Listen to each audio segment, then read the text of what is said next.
In the busy, overcrowded, and highly competitive world of today, much of the story of mankind is recorded in terms of statistics. Statistics measure everything about us, from our average height to our average income. They compute the number of steps we will take in the course of 1 year, or the number of miles we will ride in buses and taxis.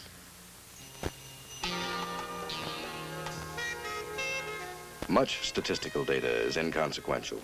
Columns of numbers evaluating trivia, measuring the unimportant fringe factors of life. But other statistics are all too significant, focusing a harsh light of reality on the grim shadows that dog humanity's footsteps. For example, statistics tell us that every year over 25,000 Americans take their own lives. And it is statistical fact that one of the 10 major causes of death in the United States is suicide. The urge for self-destruction walks in step with thousands of those who make up our civilian population.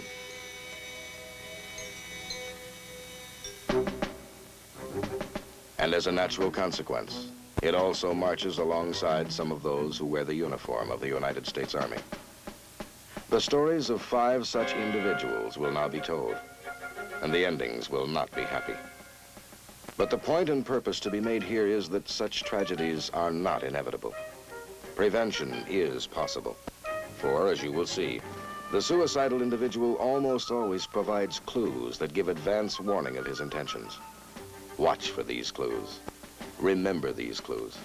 They could someday enable you to save a life.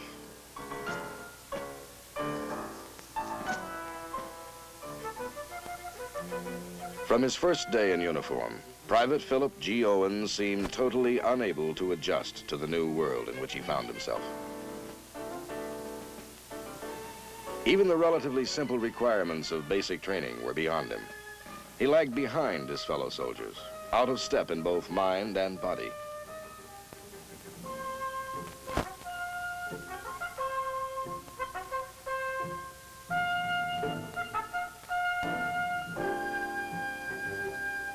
His failure to keep the pace quickly singled him out for attention.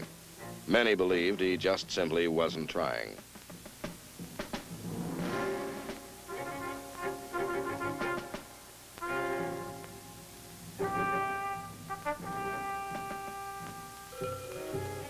Phil's awkwardness was not confined to military matters.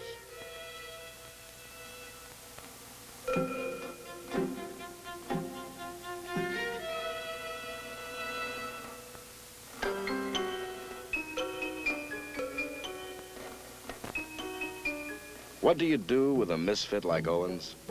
Maybe the simplest thing is to ignore him, which is what his fellow soldiers did.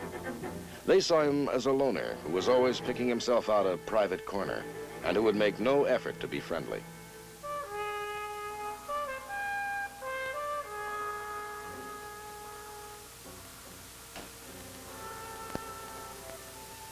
When Owens started a regular chain of visits to the dispensary, the men in his platoon nodded knowingly and said, "That figures."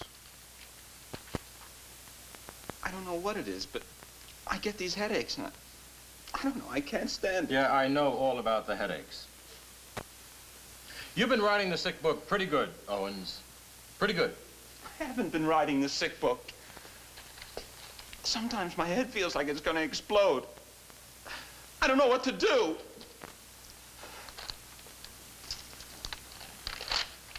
Okay. Okay. Go out in the hall and wait.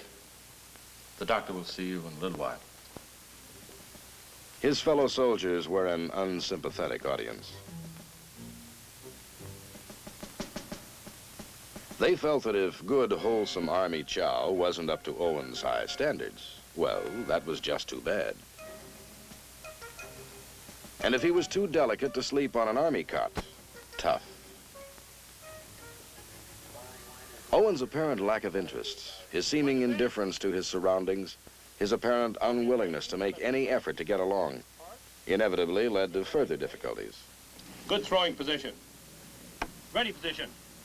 Put your finger in the pull ring. Look at your target downrange. Pull pin. Throw. Throw the grenade, trainee. Trainee, get rid of that grenade. Trainee, get rid of the grenade. Hit the probe. The firing line is clear. On your feet. Pick up your container and move to your left and to the rear behind the wall. On your feet, trainee, and move out.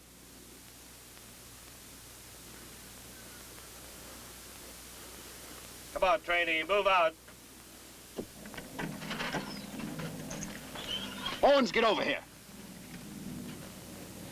I watched you from the tower. Can't you do anything right? I'm turning you in.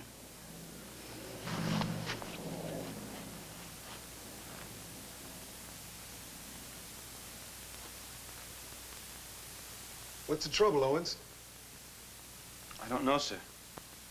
I try to do things right, but nothing seems to work. I don't know. He's not trying. Take a look at him, sir.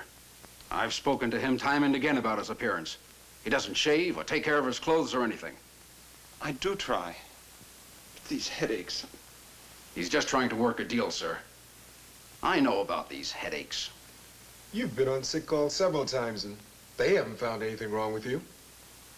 I know, sir, but You've just got to pull yourself together, and that's all there is to it.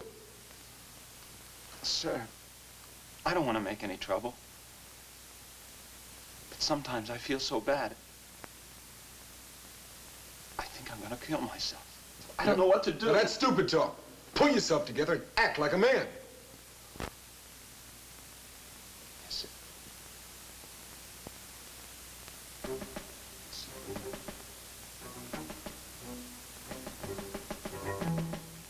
Something new has been added to Owen's torrent of troubles.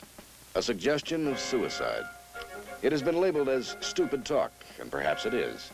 For isn't it true that if they talk about it, they never do it?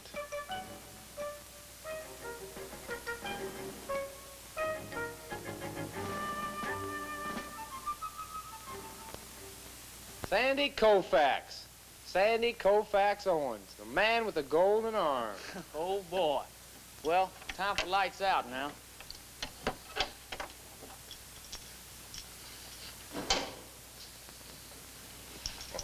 Gotta get your rest now, champ. Let's go Betty back. Portrait of a man deep in depression. Restless, apathetic, neglectful of appearance, indifferent to environment. A man alone in a crowd, isolated and maladjusted, opening his mouth only to complain of headaches, to confess his own helplessness, and, oh yes, to announce that he is contemplating self-destruction. Does he really need help, or would a swift kick straighten him out? It's a little late for conjecture, for Phil Owens has found a solution to his problems. A solution that waits patiently under a fold in his blanket.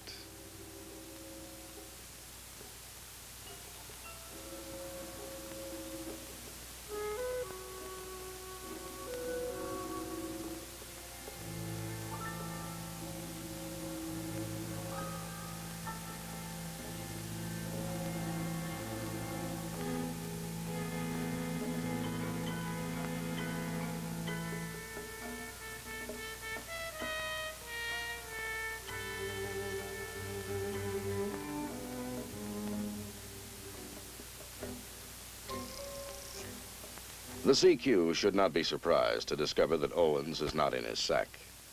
For Owens' desperation has been announced in many ways. His inability to adjust, his drift into isolation, his loss of appetite, his insomnia, his growing depression.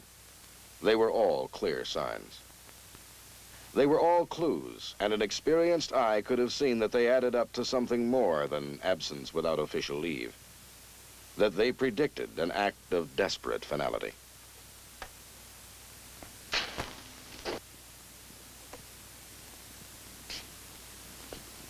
Oh, no.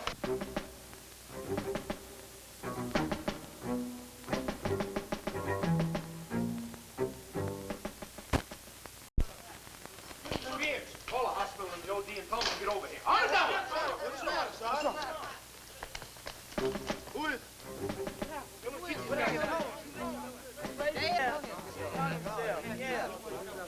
Dillon, get in here and give me a hand.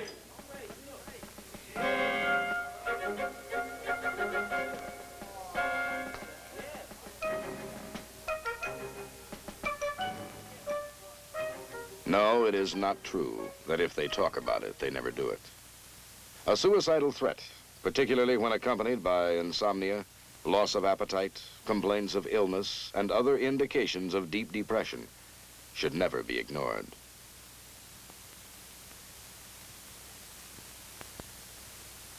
Picture of a confident, capable Army instructor.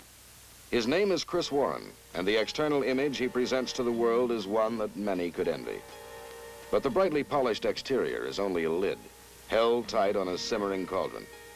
Though he doesn't show it, Chris Warren is a man under considerable pressure. Problem number one, money.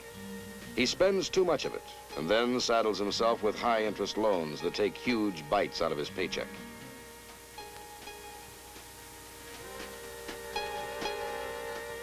Problem number two, an irresponsible, immature wife who lacks the discipline and restraint that could help Chris to work his way out of his difficulty. I wish you didn't have to go to work tonight. I'm tired of being alone all the time. I wasn't crazy about getting this second job either, Lil, but I gotta get the money to pay these bills someplace. But don't blame me. It's not my fault. I'm doing the best I can. Right, Lil, nobody's blaming you. But I know what I've got to do. Well, I know what I'm going to do. What's that, honey? Never mind. Chris reacts to her threat with smiling good nature, and then follows up with a hurt puppy dog expression. But each attitude only increases her irritation and contempt, and strengthens her determination.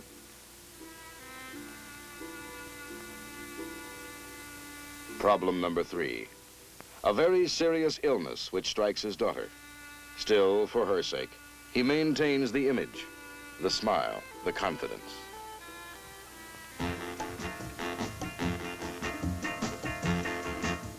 But then comes a blow that catches him right on the button. Verification for his own disillusioned eyes of the fact that his wife is running around with other men. Men with fat wallets and trim automobiles.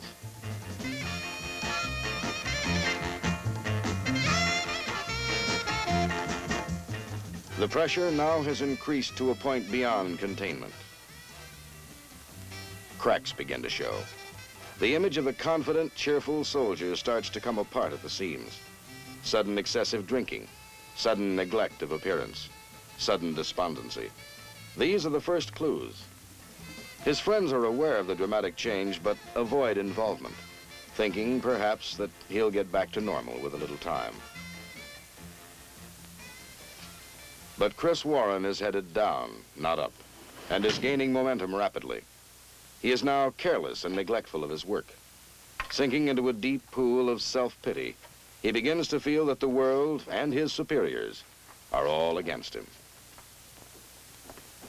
You were late for class this morning, Warren. That's the second time this week. I know. I ran into a little traffic and I'm sorry. Yeah, I know you're sorry. But if you don't snap out of it, you're going to find yourself in big trouble. I do my work. You don't have to lean on me. No, you don't. Your work's been sloppy. And you're on the phone with your wife all day. And you walk around here looking like an unmade bed. Look at yourself.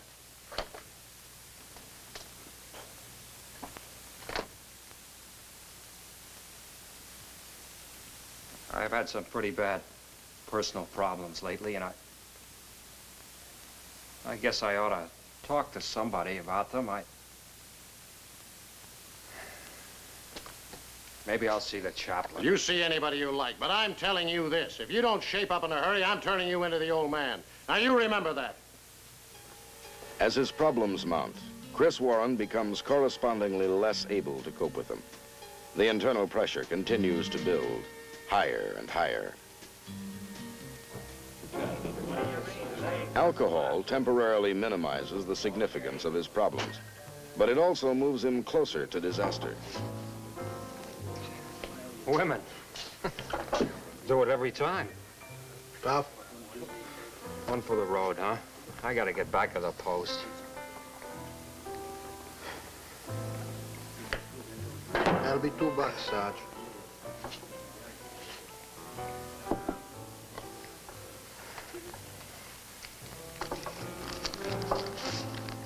Keep it. And now he makes his most serious mistake.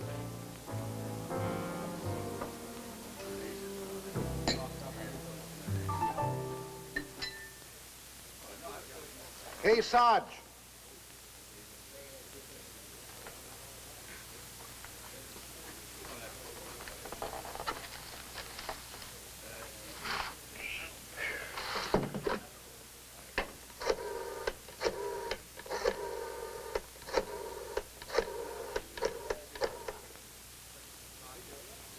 Military police, please. Sir, it was unintentional.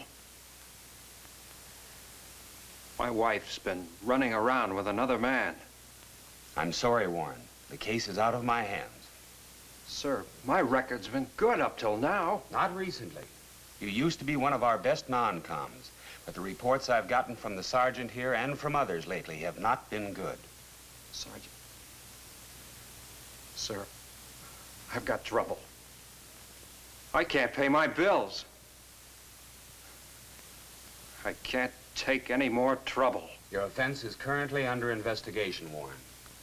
The outcome of that investigation will determine how this matter is settled. That's all, Warren. Sergeant, take this man back to his quarters. Dismissed. Chris Warren is now reduced to the silence of desperation. A desperation that flashed many unseen danger signals and shouted many unheard cries for help.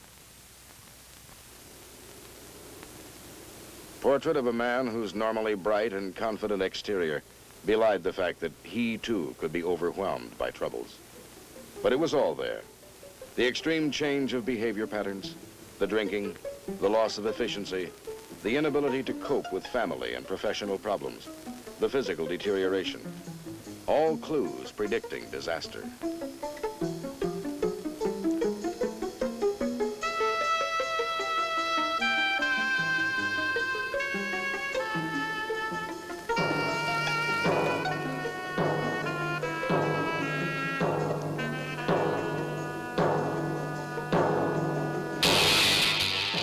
Never assume that an individual exhibiting the clues shown by Chris Warren will just suddenly snap out of it. By directing him to professional help, you may avoid a tragedy. This young lady is Laura Benson, Specialist 4, Women's Army Corps. Laura is the new X-ray technician in the post hospital.